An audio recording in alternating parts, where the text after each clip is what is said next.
Next MCQ class start करते हैं।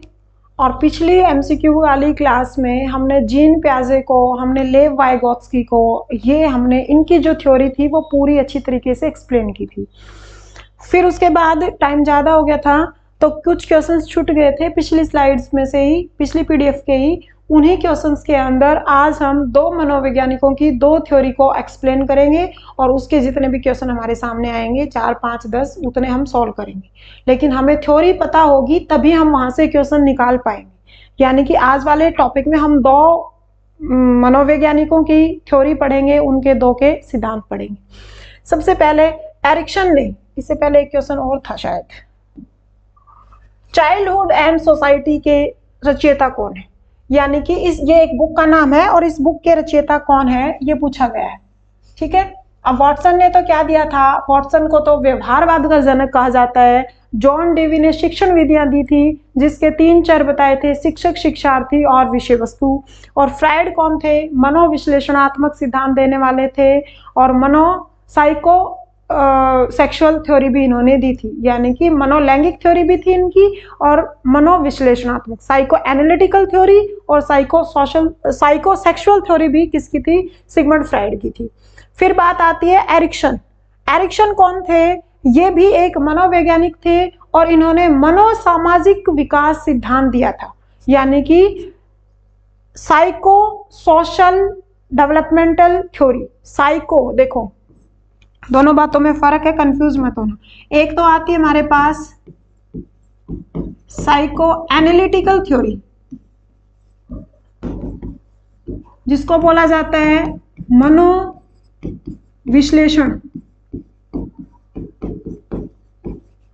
और एक बोला जाता है साइको सोशल जिसको बोला जाता है मनोसामाजिक। दोनों बातों में, दोनों वर्ड्स में ही डिफरेंस है। ये मनोविश्लेषणात्मक थ्योरी थी, तो किसकी थी? सिगमंड फ्राइड की थी। जिसने इसका आधार किसको माना था? Sigmund Freud. जिसको आधार किसका माना, इसका आधार क्या माना गया था? काम शक्ति, लिबिडो को माना गया था, काम वासना को प्रमुखता दी गई थी और लैंगिक सिद्धांत दिया गया था। यहाँ पर आती है सामाजिकता की बात। साइको सोशल मनोसामाजिक थ्योरी, ये किसकी थी? एरिक्सन की थ्योरी थी। ठीक है। और एरिक्सन की ही ये बुक है, यानी कि ये बुक भी किसकी है? एरिक्सन की है, चाइल्डहुड एंड सोसाइटी। आज हम डिस्क्राइब करेंगे एरिक्सन ने की थ्योरी का नाम क्या था, इसकी स्टेजेस कितनी थी, ये सब चीजें। यानी कि हम डिफाइन किसको करेंगे? एरिक्सन को। एरिक्सन ये क्या थे? एक मनोवैज्ञानिक थे। अब मनोवैज्ञानिक थे तो अभी बताया कि किसकी बात करते थे? ये मनोसामाजिकता की बात करते थे, मनोसामाजिक। और इन्होंने क्या किया था? आदमी को जीवन से मृत्यु तक की उसकी डेवलपमेंट की जितनी भी स्टेजेस आती है उन सारी स्टेजेस को डिस्क्राइब किया था। और इन्होंने क्या कहा था कि यहाँ पर क्या रहता है? पहचान का संकट रहता है। यानी कि आदमी अपनी पहचान बनाने के लिए क्राइसिस में आता है, पहचान का संकट। इनके सिद्धांत को क्या नाम दिया गया था? पहचान का संकट। अब बाकी जितने भी मनोवैज्ञानिक थे उन्होंने किशोरावस्था तक बच्चे को डिफाइन किया था और हमारे सिलेबस भी किशोरावस्था तक ही आता है। यानी कि टीजीटी, पीजीटी, पीआरटी कोई भी लेवल देंगे हम किशोरावस्था तक बच्चे का अध्ययन करते हैं। और सीडीपी में भी, सीडीपी क्या करता है? सीडीपी बच्चे का किशोरावस्था तक का अध्ययन है। लेकिन ये थे जो एरिक्सन, इन्होंने क्या दिया था? जीवन की लाइफ की 8 स्टेजेस में बांटकर पूरे जीवन का विस्तृत वर्णन दिया था। और उसमें क्या था? एक संकट था, क्राइसिस था। यानी कि वो द्वंद्व की स्थिति में रहता है। वो किसकी स्थिति में रहता है? जब ये इसकी स्टेजेस करवाऊंगी तब क्लियर होगा। वो द्वंद्व की स्थिति में रहता है। ठीक है। इसको क्या बोला गया था? इसका दूसरा नाम और क्या था? Life span theory. Life span theory. ठीक है। मनोसामाजिकता का सिद्धांत, पहचान की संकट का सिद्धांत, लाइफ स्पैन थ्योरी, ये सब की सभी किसकी थी? एरिक्सन की। इन्होंने आदमी को कितने स्टेजेस में बांटा था? 8 स्टेजेस में बांटकर उसको एक्सप्लेन किया था। अब स्टेजेस की बात आती है तो देखो, पहली स्टेज क्या होती है? विश्वास बनाम अविश्वास। पहली स्टेज जो बच्चा बिल्कुल छोटा होता है, एक तो आपको याद रखने इनकी स्टेजेस के नाम, दूसरा इनकी एज याद रखनी है, और तीसरा इनकी जो शील गुण था जो लास्ट में वो क्या अचीव करना चाहता था वो याद रखना। तो पहली स्टेज का नाम आता है ट्रस्ट वर्सेस मिसट्रस्ट या विश्वास बनाम अविश्वास। बच्चा बहुत छोटा होता है, अब विश्वास वर्सेस अविश्वास, हिंदी में इसको बनाम लिखा होता है। देखो इसको बोला पहचान की संकट, यानी कि उसकी लाइफ में क्या आते हैं, द्वंद्व आते हैं। अब वो किसी पर विश्वास करे और किसी पर विश्वास ना करे। अगर उसका विश्वास हो जाता है तो उसका बिहेवियर, उसका व्यवहार, उसकी जो भी उसका वातावरण का जो इफेक्ट आएगा वो क्या आएगा, पॉजिटिव। अगर उसको विश्वास नहीं होता है तो उसके बिहेवियर में क्या आ जाएगी, नेगेटिविटी आ जाएगी।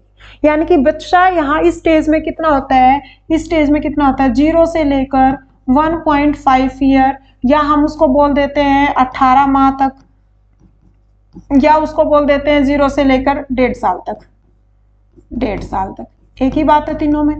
बच्चे को क्या रहता है, विश्वास। अब देखो छोटा बच्चा है, उसको विश्वास किसका चाहिए, उसको सबसे पहले उसको विश्वास उसकी माँ का चाहिए। उसको टाइम पर दूध मिल रहा है, उसकी ब्रेस्ट फीडिंग हो रही है, वो गिल्ला है तो उसके कपड़े, उसके डाइपर्स चेंज किए जा रहे हैं। छोटे बच्चे को क्या चाहिए, प्यार चाहिए, है ना। उसको क्या चाहिए, वार्म चाहिए, यानी कि गर्माहट चाहिए, यही तो उसका विश्वास है। अगर बच्चा पैदा हुआ उस टाइम पर उसको माँ का प्यार नहीं मिलता है तो उसकी मन में अभी से ही क्या आ जाता है, अविश्वास की भावना आ जाती है। इसलिए स्टेज को क्या बोला गया, विश्वास बनाम अविश्वास, ट्रस्ट वर्सेस मिसट्रस्ट। और उम्र क्या है इसकी, टाइम पीरियड क्या है, 0 से 1 साल। अब यहाँ पर वो क्या करता है, यहाँ पर वो क्या करता है, आशा करता है। एक बार मैं इसको साफ कर देती हूँ, इसके सील गुण लिखूंगी यहाँ पर। ये पैराग्राफ बना लेना, टेबल बना लेना। वैज्ञानिक, ठीक है। यहाँ पर उसके सील गुण, तीसरी बात क्या है, हर स्टेज के क्या होंगे, सील गुण। तो यहाँ पर वो क्या रखता है, अपनी माँ से आशा रखता है, माँ से। अब 1.5 साल का बच्चा, फैमिली से भी। अब बाहर के आएंगे तो वो रोने लग जाएगा, घर का लेगा तो वो एक स्माइल पास करेगा, यानी कि विश्वास बनाम अविश्वास की अवस्था है। और यहाँ पर इसके सील गुण क्या होते हैं, आशा, या इंग्लिश में हम कहें होप, ठीक है। अब बच्चा थोड़ा सा बड़ा हुआ, बच्चा थोड़ा सा बड़ा हुआ तो दूसरी स्टेज का नाम है स्वतंत्रता बनाम संदेह। स्वतंत्रता बनाम संदेह, ठीक है। अब यहाँ पर बच्चे को क्या दी जाती है, बच्चे की उम्र हो जाती है 18 माह से लेकर 3 वर्ष का बच्चा। 3 वर्ष का बच्चा, बच्चे को बताया जाता है यहाँ टॉयलेट नहीं करना या यहाँ पर टॉयलेट करना। टॉयलेट करने की प्रॉपर जगह ये है, ऐसे ही नहीं है कि तुम बिस्तर में टॉयलेट करो या कहीं पर भी खड़े होकर तुम गंदगी मचा दो। यानी कि टॉयलेट ट्रेनिंग की उम्र किसको बोला जाता है, जो दूसरी स्टेज है, स्वतंत्रता बनाम संदेह।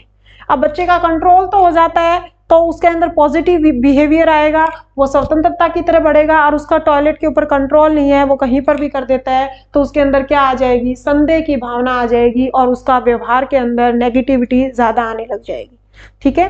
तीसरी स्टेज का नाम है पहल बनाम दोष। पहल बनाम दोष, पहल बनाम, देखो इसको क्या बोला गया था, इसको बोला गया था पहचान का संकट। अब बच्चा यहाँ पर पहचान कर रहा होता है हर स्टेज में। जो एरिक्सन की स्टेज है इसको डबल करके पढ़ा जाता है। देखो यहाँ पर लिखा विश्वास, फिर क्या है, अविश्वास। दूसरा था स्वतंत्र है या उसको खुद के ऊपर ही संदेह होने लग गया, वो हर टाइम डरा सा सहमा सा रहेगा। ये स्पेशली पूछा जाता है कि टॉयलेट ट्रेनिंग कौन सी स्टेज में दी जाती है, तो टॉयलेट ट्रेनिंग एरिक्सन की दूसरी स्टेज में दी जाती है। और उससे पहले हमने मनोलैंगिक सिद्धांत पढ़ा था, ये वाला सिगमंड फ्राइड का। इसके अंदर भी जो बुद्धि अवस्था थी, सेकंड स्टेज थी, उसके अंदर भी हमने क्या पढ़ा था, टॉयलेट ट्रेनिंग। स्वतंत्रता बनाम संदेह, ये होगा। फिर पहल बनाम दोष। अब पहल बनाम दोष में क्या होगा, मान लो बच्चा कोई काम करता है, ठीक है, बच्चे ने काम करना शुरू किया और माँ उसको डांट दी, नहीं लग जाएगी, चोट लग जाएगी, हाथ जल जाएगा, तो बच्चा क्या करने लग जाता है, पहल करना छोड़ देगा। बच्चा खाट से उतर रहा है, अब बच्चा कोशिश करेगा। इस उम्र में बच्चा कितना हो जाता है, 3 वर्ष से 5 वर्ष का, ठीक है। बच्चे ने कोई काम करना शुरू किया, बच्चे ने कोई भी काम करना शुरू किया और माँ ने उसको टोक दिया, चोट लग जाएगी, हाथ कट जाएगा। बच्चे ने चाकू से कुछ काम करना शुरू करा, ब्लेड से कुछ काम करना शुरू करा। बच्चा यहाँ पर खुरापाती स्टेज का होता है, क्योंकि देखो यहाँ पर स्कूल तो जाता नहीं है, 1-2 बच्चों की टोली में खेलता है, प्री स्कूल एज है, बच्चा तोड़ फोड़ करेगा तो माँ हमेशा उसको रोक देगी, तो क्या आ जाएगी उसके अंदर, दोष की भावना आ जाएगी। अगर माँ कहेगी ठीक है करो करो करो, तब उसमें क्या आ जाएगी, किसी काम को करने की पहलता आ जाएगी। और ये इसको क्या बोला जाता है, पहल बनाम दोष। अब जो इसके शील गुण थे, पहले वाले में तो क्या था, आशा थी, होप थी। दूसरी में क्या आ जाती है उसकी, विल पावर, इच्छा शक्ति। दूसरी स्टेज में क्या आती है उसकी, विल पावर। पूछा जाता है एरिक्सन की जो दूसरी स्टेज है उसका शील गुण क्या है, ठीक है, उसके मुख्य ट्रेड्स क्या है। शील गुण को इंग्लिश में बोला जाता है ट्रेड्स, उसके ट्रेड्स क्या है। तो यहाँ पर बच्चे के अंदर क्या आ जाती है, विल पावर आ जाती है। जब तीसरी स्टेज थी, तीसरी स्टेज में बच्चा कोई काम कर रहा है ना, किसी चप्पल को भी काट रहा है, तो उसका पर्टिकुलर क्या होता है, यहाँ पर उसका एक उद्देश्य होता है, उसका एक टारगेट होता है। चप्पल ब्लेड से काट रहा है तो वो जरूर कोई टायर बनाने की कोशिश कर रहा होगा। स्कूल जाता नहीं है बच्चा, खुरापाती दिमाग होता है, प्री स्कूल एज बोला जाता है। टॉली के सदस्य एक दो ही होते हैं, खिलौनों को तोड़ कर देखेगा, खिलौना आया, ट्रैक्टर ट्रॉली कुछ भी आया, ईंट से तोड़ा, यानी कि वो क्या कर रहा है, पहल। अब उसकी माँ उसको डांट देगी तो उसके अंदर दोष की भावना आ जाएगी। उम्र क्या है, 3 से 5। उम्र के हिसाब से आइडिया लगा सकते हो कि बच्चा पहली क्लास में 6 एज में जाता है, 6 ईयर की एज में जाता है, तो ये क्या है, प्री स्कूल एज आती है, ठीक है। फिर उसके बाद चौथी अवस्था में क्या करता है बच्चा, थोड़ा सा, ये चौथी स्टेज कौन सी आएगी, स्कूल जाने की एज होगी, तो उसमें क्या करेगा, परिश्रम बनाम हीनता। चौथी स्टेज का नाम क्या दिया गया, परिश्रम बनाम हीनता। स्कूल का टाइम पीरियड ये क्या है, बच्चा स्कूल जाने लग गया, यानी कि 5 वर्ष से ऊपर हो गया, और इसी को सिगमंड फ्राइड ने क्या बोला था, सुप्तावस्था। कीचड़ में से बॉल उठा के ला रहा है, दूसरे के घरों के शीशे तोड़ देता है, भरी दोपहर गर्मियों में गलियों में घूमता रहता है, यानी कि कौन सी अवस्था थी, सुप्तावस्था थी। और यहाँ पर क्या है, उस टाइम वो इतना मेहनत करता है, मतलब उसको ये लगता है कि तेरे से ज्यादा मेहनत कोई नहीं करता, वो परिश्रम करता है। स्कूल में अगर उसने अच्छे नंबर लेकर आए तो टीचर उसको शाबाशी देगा, तो वो और परिश्रम करेगा। और टीचर ने कहते तुझे तो कुछ नहीं आता, तेरे को कितना ही सिखा लो, तेरा दिमाग नहीं है, तेरे अंदर ये नहीं है, तो बच्चे में क्या आ जाएगी, हीनता। उम्र कौन सी है, 5 से 12 वर्ष वाली। ऐसे ही खेलने जाता है क्रिकेट दोस्तों के साथ, अगर उसके अच्छा खेल रहा है तो वो परिश्रम कर रहा है। अगर लड़के उसको खिलाएंगे नहीं, उसको कहेंगे तेरे को तो आता ही नहीं, तेरे को तो गेम के रूल ही याद नहीं रहते, तो उसके अंदर कौन सी भावना आ जाएगी, हीनता की भावना आ जाएगी। और नहीं तो वो क्या करेगा, परिश्रम। इसके अंदर शील गुण क्या होती है, सामर्थ्यता, ठीक है। अब बच्चा 12 साल का हो गया, यानी कि बच्चा किस में आ गया, किशोरावस्था में एंटर कर रहा है। और किशोरावस्था में सबसे पहले स्टेनली हॉल ने क्या कहा था, तूफान, दबाव व संघर्ष की अवस्था है।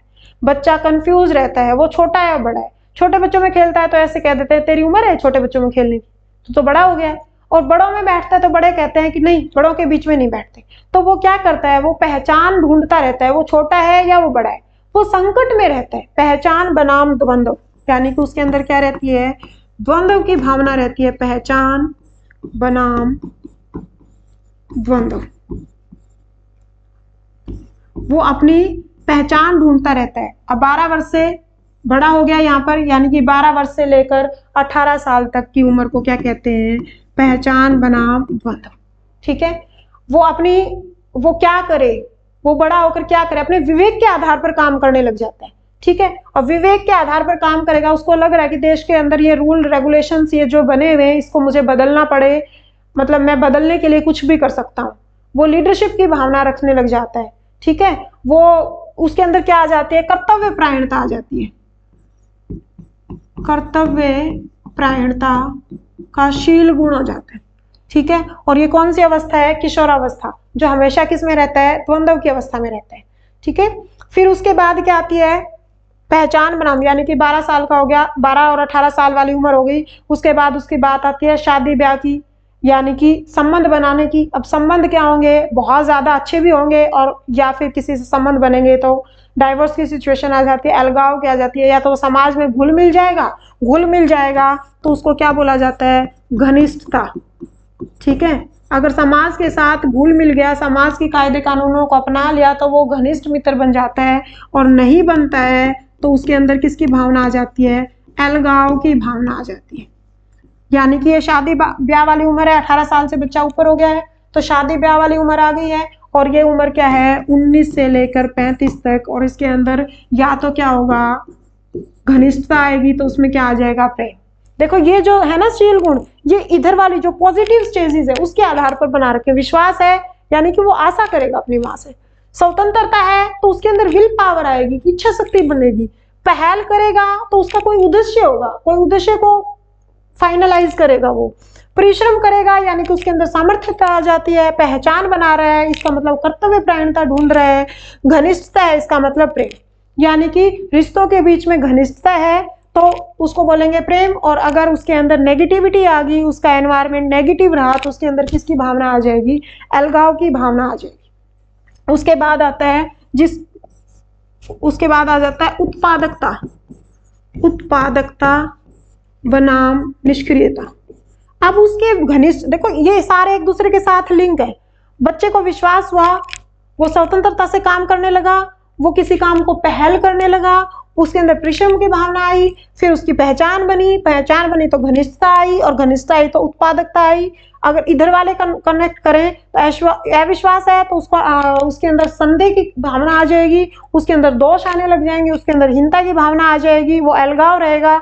और अगर उसके रिश्ते ही अच्छे नहीं है, उसके रिश्ते घनिष्ठ बने ही नहीं, अलगाव थे, तो उत्पादकता बनाम निष्क्रियता, यानी कि उसको कोई मतलब नहीं है कि वो बच्चों के लिए क्या करे। क्योंकि इस उम्र में बच्चे हो जाते हैं, और बच्चे होने के बाद अगर उत्पादकता है तो उसको ये लगता है कि मैं अपने बच्चे के लिए एक प्लॉट और ले लूं, वहां पर जमीन ले लेते हैं, ये खर्चा वहां से निकाल लेते हैं, ये बच्चों के फ्यूचर में काम आएगा।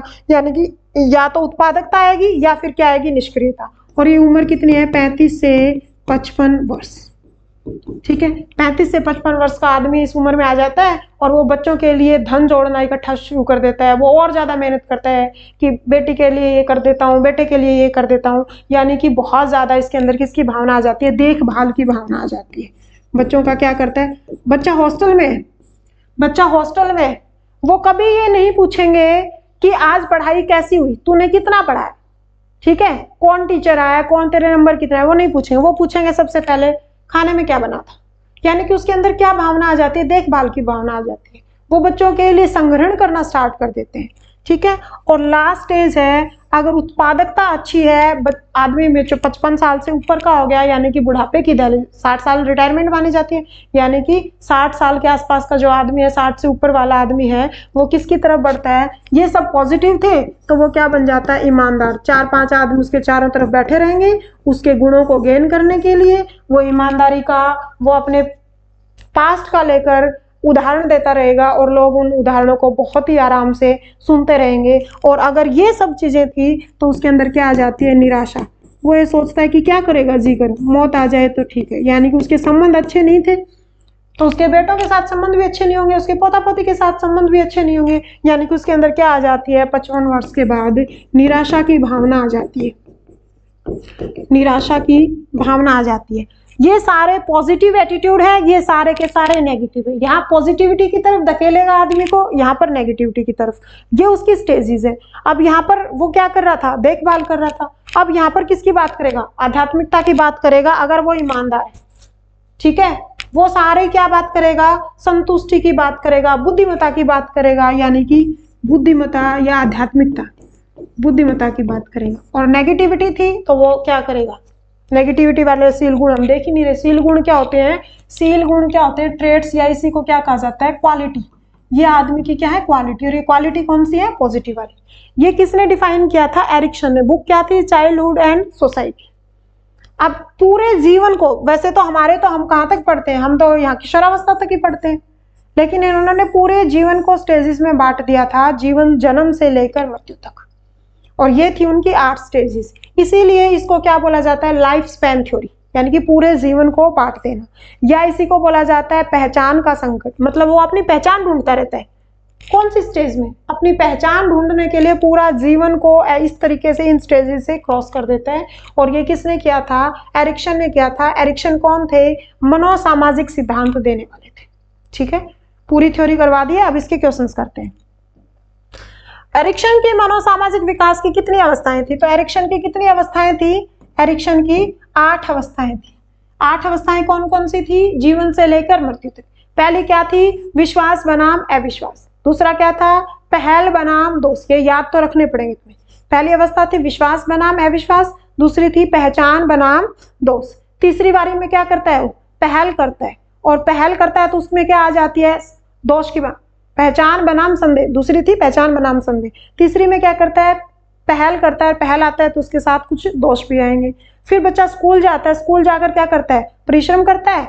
अगर पॉजिटिव हुआ तो परिश्रम करता रहेगा, नहीं तो उसमें क्या आ जाएगी, हीनता की भावना आ जाएगी। 4 स्टेज हो गई। 5वें स्टेज में बच्चा किशोरावस्था में पहुंच जाता है। किशोरावस्था में क्या करता है, पहचान ढूंढता है, और पहचान ढूंढेगा तो द्वंद्व की भावना भी आएगी। फिर बच्चा शादी के लायक हो जाता है, मतलब क्या आ जाती है, वैश्विक अवस्था आ जाती है। अब वहां पर क्या होगा, या तो घनिष्ठता होगी या क्या होगा, अलगाव होगा। अगर घनिष्ठता है तो उसके अंदर उत्पादकता होगी, और अलगाव है तो उसमें निष्क्रियता होगी। अब उत्पादकता अच्छी रही है तो वो आदमी लास्ट में कहाँ पहुंचेगा, ईमानदारी की तरफ बढ़ेगा। और अगर उत्पादकता अच्छी नहीं थी, निष्क्रियता थी, तो वो किसकी तरफ बढ़ेगा, निराशा की तरफ। पहली स्टेज की उम्र क्या थी, पहली स्टेज थी 0 से 1.5 वर्ष, फिर 1.5 से 3, फिर 3 से 5, 5 से 12, 12 से 18, 18 से 35, 36, 18, 35, 35 से 55, या किसी पर 65 भी लिखा, और 65 के बाद। ठीक है, रिपीट करवाती हूँ। ये क्या है, ट्रस्ट वर्सेस अनट्रस्ट, विश्वास बनाम अविश्वास। फिर उसके बाद स्वतंत्रता और संदेह, फिर पहल और दोष, फिर परिश्रम और हीनता, फिर उसके बाद घनिष्ठता और अलगाव, नहीं परिश्रम और हीनता, एक स्टेज रह गई भाई यहाँ पर। विश्वास बनाम अविश्वास, दूसरा क्या था, स्वतंत्रता बनाम संदेह, तीसरी थी पहल बनाम, ये वाली पहल बनाम दोष, फिर उसके बाद परिश्रम बनाम हीनता। फिर उसके बाद बच्चा किशोरावस्था में आ गया तो क्या करता है, वहां पर पहचान ढूंढता है, पहचान बनाम द्वंद्व। फिर उसके बाद घनिष्ठता बनाम अलगाव। फिर उसके बाद क्या आता है, बच्चे हो गए, और बच्चों के बारे में क्या सोचता है, उत्पादकता या निष्क्रियता, ईमानदारी और निराशा। 65 के बाद, 65 के बाद। ठीक है, पहली स्टेज के जो ट्रेड्स थे वहां से क्वेश्चन पूछा जाता है। पहली में ट्रेड कौन सा होगा, बच्चा क्या करेगा, आशा करेगा। अब आशा करने के बाद दूसरी स्टेज में क्या करेगा, टॉयलेट ट्रेनिंग दी जाती है, जिसके अंदर क्या रहती है, उसकी विल पावर होती है, इच्छा शक्ति। तीसरे वाले में टायर काट रहा है, तो वो क्या कर रहा है, कोई उद्देश्य ढूंढ रहा है। अब उद्देश्य ढूंढने के बाद बच्चा स्कूल में चला गया तो बच्चा क्या करेगा, सामर्थ्यता होती है उसके अंदर। फिर किशोरावस्था में आ गया, कर्तव्य प्रायणता होती है। फिर 18 से 35 प्यार प्रेम की उम्र होती है। फिर उसके बाद 35 के बाद क्या आ जाती है, उसके अंदर देखभाल करना स्टार्ट कर देता है। और फिर लास्ट में क्या आ जाती है, उसके अंदर संतुष्टि होती है या बुद्धिमत्ता होती है। तो 8 स्टेजेस थी, एक एक को एक्सप्लेन कर दिया। नेक्स्ट क्वेश्चन क्या है, कोलबर्ग। अब दूसरा सिद्धांत किसका पढ़ेंगे, कोलबर्ग ने किसका सिद्धांत दिया था, नैतिकता का सिद्धांत दिया था, यानी कि मॉरलिटी का, theory of morality.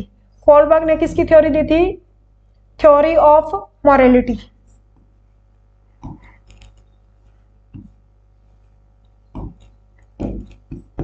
Theory of morality, ठीक है। देने वाले कौन थे, कोलबर्ग।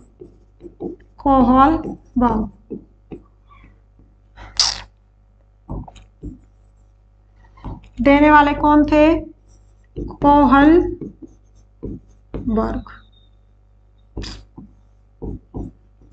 ठीक है, और क्या दिया था, किसकी बात करते थे ये, नैतिकता की बात करते थे।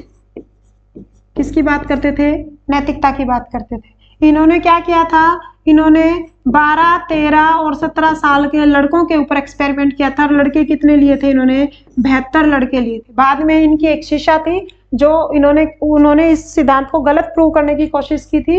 वो ये कहती थी कि यहाँ के अंदर लिंग की विभेदता की गई है, क्योंकि सारे एक्सपेरिमेंट किस पर हुए थे, लड़कों पर ही हुए थे। ठीक है, और ये किसकी बात करते हैं, नैतिकता। बच्चे में नैतिकता कब आने लग जाती है, बच्चा पैदा होते है उसके अंदर कोई नैतिकता नहीं होती, टाइम के साथ उसमें नैतिकता आती है। और लड़कों को लेकर इन्होंने एक्सपेरिमेंट किए थे, और इन्होंने अपने एक्सपेरिमेंट में 3 सत्र बताए थे, 3 स्टेजेस थी। ठीक है, और हर स्टेज के अंदर 2-2 अवस्थाएं थी, 1, 2, मतलब 3 स्टेजेस। कैसे करूं, देखो स्टेजेस कितनी थी, 3, यानी कि 1, फिर दूसरी और फिर तीसरी। और फिर इसके अंदर अवस्थाएं थी 1 2 1 2 और 1 2, यानी कि अवस्थाएं कितनी है? 6 अवस्था थी। पेज इधर वाला खाली इसलिए रख रखा है कि वो 6 अवस्था करवाऊंगी उधर। 3 स्टेजेस थी। आपसे पूछा जाए कि सतर, इसको हिंदी में क्या बोला जाता है? सतर। सतर कितने थे? कोलबर्ग के हिसाब से नैतिकता के 3, pre conventional, conventional and post conventional. और उस 3 स्टेजेस के अंदर 6 क्या थी? अवस्थाएं। क्वेश्चन को ध्यान से पढ़ना, क्योंकि देखो इस क्वेश्चन में आपको 3 भी ऑप्शन में दे रखा है, यहाँ पर क्या दे रखा है आपको? 3 भी ऑप्शन में दे रखा है और 6 भी ऑप्शन में दे रखा है। लेकिन अब देखो कोलबर्ग की नैतिक विकास की कुल कितनी अवस्थाएं थी? जब अवस्थाएं पूछा जाए तो ये तो क्या है? अवस्था, और ये वाला क्या है? सतर। ठीक है, इसको इंग्लिश में क्या बोला जाता है? स्टेजिस। 3 अवस्थाएं कौन कौन सी थी? 3 अवस्थाएं थी प्री कन्वेंशनल, इधर ही करवा देती हूँ इसको। 3 अवस्थाएं कौन कौन सी थी? प्री कन्वेंशनल,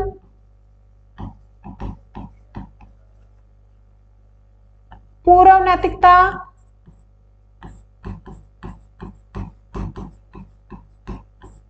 कन्वेंशनल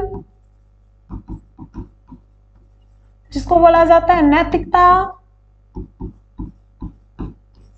और पोस्ट कन्वेंशनल। कोशिश किया करो हिंदी और इंग्लिश दोनों बाइलिंगुअल करो, क्योंकि सी टेट का जो एग्जाम आता है उसके अंदर क्वेश्चंस की स्टेटमेंट थोड़ी सी बड़ी होती है और लास्ट में फाइनली मान्य उसी आंसर को माना जाता है जो इंग्लिश में दिया होता है। इसको बोला जाता है पश्च परंपरागत। पश्च परंपरागत,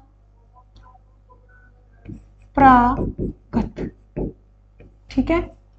प्री नैतिकता, अब इसकी उम्र क्या होती है? इसकी उम्र होती है 10 से 13 साल, इसकी उम्र है 13 से 18 साल और उसके बाद वाली बात है। अब ये क्या है? 3 स्टेजेस, और 3 स्टेजेस को फिर 2-2 अवस्थाओं में बांटा गया, यानी कि इसकी अवस्थाएं बनाऊं तो ऐसे, एक अवस्था और दूसरी, फिर इसकी भी एक अवस्था और दूसरी, और इसकी भी एक अवस्था और दूसरी। जो नैतिकता, यानी कि जब बच्चा थोड़ा सा छोटा होता है तो उसके अंदर नैतिकता का क्या रहता है? अभाव रहता है, यानी कि प्रॉपर तरीके से नैतिकता नहीं आती है। फिर 10 साल के बाद वाला जो बच्चा है, 12-13 साल, 13-14 साल का है, उसके अंदर क्या आ जाती है? नैतिकता आ जाती है। और फिर थोड़ा सा और बड़ा हो जाता है, यानी कि 13 साल से बाद वाला, वो क्या आ जाती है? वो अपने विवेक के आधार पर काम करना शुरू कर देते हैं।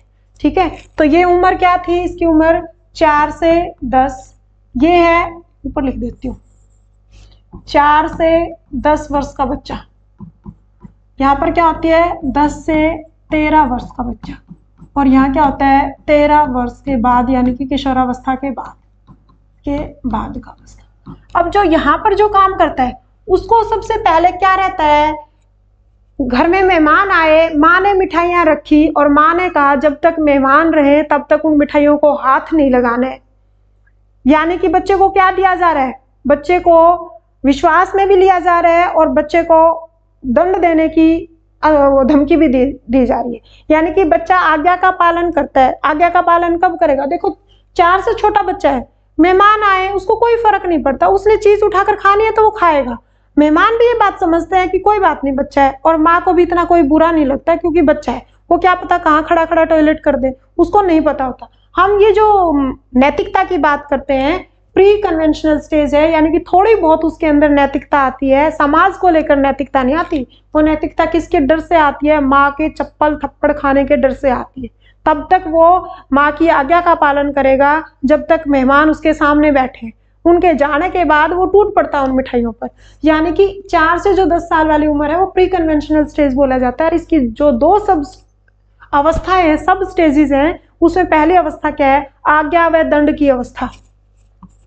आज्ञा व दंड की अवस्था, यानी कि बच्चा अपनी माँ की आज्ञा क्यों मान रहा है?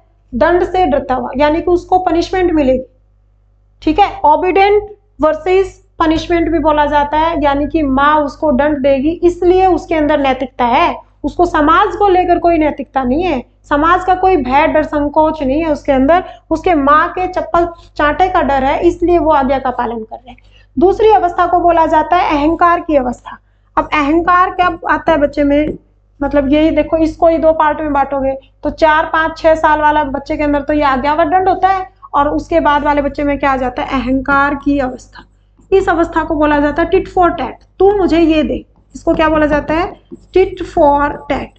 तू मुझे ये देगा, तू मुझे अपनी पेंसिल दे दे, मैं तुझे अपना पेन दे दूंगा। तू मुझे अपना टिफिन बॉक्स दे दे, मैं आपको अपना ज्योमेट्री बॉक्स दे दूंगा। यानी कि इसको क्या बोला जाता है, अदला बदली की अवस्था बोला जाता है, टिट फॉर टैट बोला जाता है। और इस अवस्था का नाम, ये तो क्या था, ओबीडेंट वर्सेस पनिशमेंट। दूसरी को क्या बोला जाता है, इंस्ट्रूमेंटल रियलिस्टिक ऑपरेशन। ठीक है, अहंकार की अवस्था, अदले बदले की अवस्था। बच्चा कहाँ है, 4 से 10 साल। अपने आस पड़ोस के बच्चों को कंपेयर किया करो कि ये जो स्टेज है, मिठाई को इसलिए हाथ नहीं लगाएगा कि माँ पिटेगी, मेहमानों के जाने के बाद उस मिठाई पर टूट पड़ता है। यहाँ पर क्या होता है, ठीक है मेहमान आएंगे, मैं बहुत अच्छा बिहेवियर करूंगा, मेहमान जाते ही वो जो पैसे देकर जाएंगे, वो मामा जो आपको पैसे देकर जाएंगे, वो पैसे आप मेरे को दे दोगे, या उनके जाते ही मुझे एक चॉकलेट दिलवा दो। हो सकता है मिठाई वाली प्लेट के अंदर मिठाई बचे ना, मेहमान सारे खा जाए, तो बच्चा पहले से ही कंडीशन रख देता है, मेहमान जाते ही आप मुझे एक चॉकलेट देंगी, या मामा बुआ जो पैसे देकर गए वो आप मुझे देंगे। यहाँ पर टिट फॉर टैट। फिर दूसरी स्टेज कन्वेंशनल। इसके अंदर बच्चे के अंदर नैतिकता आ जाती है, और नैतिकता कैसे आती है, समाज को लेकर। ठीक है, तो यहाँ पर बच्चा क्या करता है, समाज के अंदर उसकी इज्जत बनी रही, वो करता है अच्छा लड़का बनने की एक्टिंग करता है, या अच्छी लड़की बनने की एक्टिंग करता है, किस लिए, समाज की प्रशंसा लेने के लिए। तो इस स्टेज को क्या बोला जाता है, दूसरी, मतलब दूसरी की जो फर्स्ट है, यानी टोटल ऑल ओवर थर्ड बात करें, गुड बॉय नाइस गर्ल, या अच्छा लड़की, अच्छा लड़का अच्छी लड़की। अच्छा लड़का पढ़ता है, होमवर्क करके लेकर जाती है क्लास में टीचर के सामने अपनी अच्छी इमेज बनाने के लिए। ठीक है, घर में मेहमान आए, उनको पानी पकड़ाना, उनको नमस्ते करना, ताकि वो उसकी तारीफ करे। यहाँ पर तो क्या था, डरता हुआ करना था। यहाँ क्या चाहिए उसको, तारीफ चाहिए। उसको क्या चाहिए, उसमें प्रशंसा चाहिए। वो होमवर्क भी अच्छा इसीलिए करती है कि टीचर उसको अच्छा बताए। ये आ गई तीसरी अवस्था। चौथी अवस्था क्या आ जाती है, चौथी अवस्था को बोलते हैं सामाजिक व्यवस्थाओं की प्रति भावना या सम्मान। समाज ने जो व्यवस्थाएं बना रखी है उसको एक्सेप्ट कर लेता है, समाज ने जो नियम और कानून बना रखे हैं उसको एक्सेप्ट कर लेता है। ठीक है, तो यहाँ पर क्या बोलेंगे, समाज के प्रति सम्मान, समाज के प्रति सम्मान। ठीक है, अब वो अपने खुद तो हाथ नहीं लगाता मिठाइयों का, और अपने बहन भाई, छोटे बहन भाइयों को भी समझाता है कि ये बुरे मैनर है। बच्चे को समझ हो जाती है अच्छे मैनर है, बुरे मैनर। कहता है नहीं, ऐसे गंदी बात लगती है, ये नैतिकता नहीं है, अनैतिकता दिखती है, ये बुरा है। अपने छोटे बहन भाइयों को समझाना शुरू कर देते हैं, क्योंकि सामाजिक बातें करने लग जाते हैं, छोटे बहन भाई को भी समझाना शुरू कर देता है। क्वेश्चन पूछा हुआ, अपने छोटे बहन भाई को समझाना शुरू कर देता है। कौन सी स्टेज में आता है, कन्वेंशनल स्टेज में आता है, कौन सी सब स्टेज में आता है, तो कन्वेंशनल की जो दूसरी स्टेज थी, समाज के प्रति सम्मान। तीसरी अवस्था आती है पोस्ट कन्वेंशनल, पोस्ट परंपरागत। यहाँ पर बच्चा अपने विवेक के आधार पर सीखता है, यानी कि क्या गलत है, विवेक के आधार पर। बीच वाले में क्या था, समाज का आधार था, यहाँ क्या था, थोड़ी बहुत नैतिकता थी। और तीसरे में अपने विवेक के आधार पर सीखता है। और विवेक के आधार पर क्या करेगा, सामाजिक समझौते, सोशल कॉन्ट्रैक्ट करने लग जाता है। पहला तो क्या करता है, समाज के साथ समझौते। देखो यहाँ पर था समाज के प्रति सम्मान, यहाँ है सामाजिक समझौते। और फिर क्या करता है, विवेक के आधार पर नियम बदलने की बात। विवेक के आधार पर समाज में कोई नियम गलत बने हुए हैं तो उनको ठीक बनाने की कोशिश करते हैं, नियम बदलना। किसी का एक्सीडेंट हुआ, हॉस्पिटल में लेकर गए, पहले उसका पेपर वर्क होता है, बाद में उसको एडमिट किया जाता है, इतने में तो हो सकता है उसकी मृत्यु हो जाए। तो फिर बाद में रूल को बदला गया कि उसको एडमिट करो, उसका ट्रीटमेंट स्टार्ट करो, फिर उसका पेपर वर्क होना चाहिए। अब घर वाले हो ना हो, पैसे उस टाइम पर हो ना हो, ये थोड़ी पता है कि एक्सीडेंट हुआ है तो वो बताकर होगा, आदमी पैसे इकट्ठा करके रखे। तो पहले ऐसे समाज में कानून बने हुए थे, हमारे लॉ के अंदर कानून बने हुए थे, हमारे संविधान के अंदर कानून थे कि पहले एडमिट कराएंगे, पेपर वर्क होगा, फिर हॉस्पिटल में उसका ट्रीटमेंट स्टार्ट होता है। ठीक है, अब इतने में तो उसकी मौत आ जाए। यानी कि विवेक के आधार पर नियम बदलने की बात करता है बच्चा, कौन सी स्टेज में आकर, पोस्ट कन्वेंशनल स्टेज के, कि जो दूसरी सब स्टेज है, विवेक के आधार पर। अब आगे वाले क्वेश्चन फटाफट करना, टाइम ज्यादा ना हो जाए। देखो, विवेक की अवस्था के स्तर किस स्तर के अंदर आती है? अभी बताया विवेक की अवस्था कौन सी स्टेज में आती है? जो तीसरी स्टेज थी। कौन सी थी तीसरी स्टेज? तो तीसरी स्टेज कौन सी थी? पहली क्या थी? पहली प्री कन्वेंशनल, ये हिंदी में ये क्या थी? फर्स्ट स्टेज थी। दूसरी कौन सी थी? Conventional stage. और तीसरी कौन सी थी? Post conventional. अब विवेक की बात कब करता है? जब वो विवेक के आधार पर नियम बदलने की बात करता है तो कौन सी स्टेज में करता है? पोस्ट कन्वेंशनल स्टेज में करता है। जो एक तो क्या करता है, इसके अंदर सामाजिक समझौते करता है और दूसरे विवेक के आधार पर रूल बदलने की बात करता है। Next, conventional. कन्वेंशनल कौन सी थी? याद रखना, pre conventional, conventional and post conventional. तो कन्वेंशनल कौन सी थी? दूसरी स्टेज। अब दूसरी स्टेज में कौन सी थी? एक तो वो अच्छा लड़का अच्छा लड़की बनने की बात थी, दूसरी सामाजिक व्यवस्था के प्रति सम्मान कर रहा था। कन्वेंशनल स्तर के अंतर्गत कौन सी अवस्था सम्मिलित है? अहंकार की अवस्था। अब अहंकार की कहाँ थी? ये तो किस में आती है? प्री कन्वेंशनल में आती है। फिर प्रशंसा की अवस्था, और प्रशंसा की अवस्था कन्वेंशनल में आती है। फिर विवेक के आधार पर पोस्ट कन्वेंशनल में आती है। फिर सामाजिक समझौतों की अवस्था, ये भी किस में आती है? Post conventional. अब देखो, कन्वेंशनल स्तर के अंतर्गत कौन सी अवस्था रखी गई? तो कौन सी थी? अच्छा लड़का अच्छी लड़की। क्लास में बच्चा होमवर्क इसलिए करता है कि टीचर उसकी क्या करे? तारीफ करे। फिर आता है जब बालक के नैतिक चिंतन का आधार सामाजिक होता है, तो वह किस अवस्था में? सामाजिक कौन सी थी? बीच वाली, समाज के हिसाब से प्रशंसा की अवस्था या समाज के प्रति सम्मान करता है, तो क्या कहलाता है? ये तो कोई स्तर ही नहीं था, सामाजिक स्तर। ये भी कोई स्तर ही नहीं था। स्तर कौन से थे? Pre conventional, conventional and post. इससे पहले एक और था, प्री कन्वेंशनल। ठीक है। अब कहता है नैतिक चिंतन का आधार सामाजिक। इसका आधार क्या था? सामाजिकता। और इसका आधार क्या था? विवेक। और इसका आधार क्या था? भय, डर। इसलिए तो मिठाई को हाथ नहीं लगा रहा था। तो कौन सा हो गया सामाजिक आधार? Conventional stage. सिगमंड फ्राइड, ये कल जो एक्सप्लेन किया था उसमें सिगमंड फ्राइड के विषय में सत्य नहीं है। कौन सा सत्य नहीं है? उनका जन्म 1835 में हुआ, यहूदी परिवार में। ये बात बिल्कुल सत्य है। पूछा क्या गया है? नहीं है। ठीक है। उन्होंने मानसिक प्रक्रियाओं के 5 स्तर दिए। 5 स्तर कहाँ दिए थे? उन्होंने तो मानसिक क्रियाओं के 3 ही स्तर दिए थे। क्या दिए थे? इद, अहम और परम अहम। ठीक है। और चेतना के आधार पर भी 3 ही दिए थे, चेतन, अचेतन और अर्धचेतन। ठीक है। तो आंसर क्या रहेगा? ये वाला नहीं पूछा, ये गलत हो गया। तो आंसर क्या रहेगा? ये वाला आंसर। ये मनोविश्लेषणात्मक के जन्मदाता थे। हाँ, ठीक है। उन्होंने शिशु में काम प्रवृत्ति बताई, यानी कि किसको बताया था उन्होंने? लिबिडो को ही क्या बोला था? ऊर्जा शक्ति बोला था। ठीक है। तो ये वाला भी सही है। गलत कौन सा हो गया? ये वाला। ठीक है।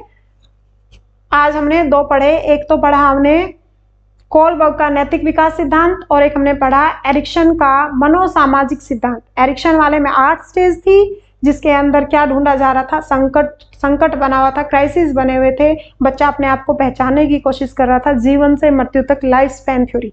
और दूसरा क्या था? नैतिकता की बात करता है। और नैतिकता कब शुरू होती है? 4 से 10, 10 से 13 और 13 के बाद वाले। एक क्या होता है? दंड और भय से। दूसरा सामाजिकता आधार होता है। तीसरा विवेक आधार होता है। 3 स्टेजेस हैं और 6 सब स्टेजेस हैं। आज की क्लास को यहीं खत्म करते हैं। Thank you.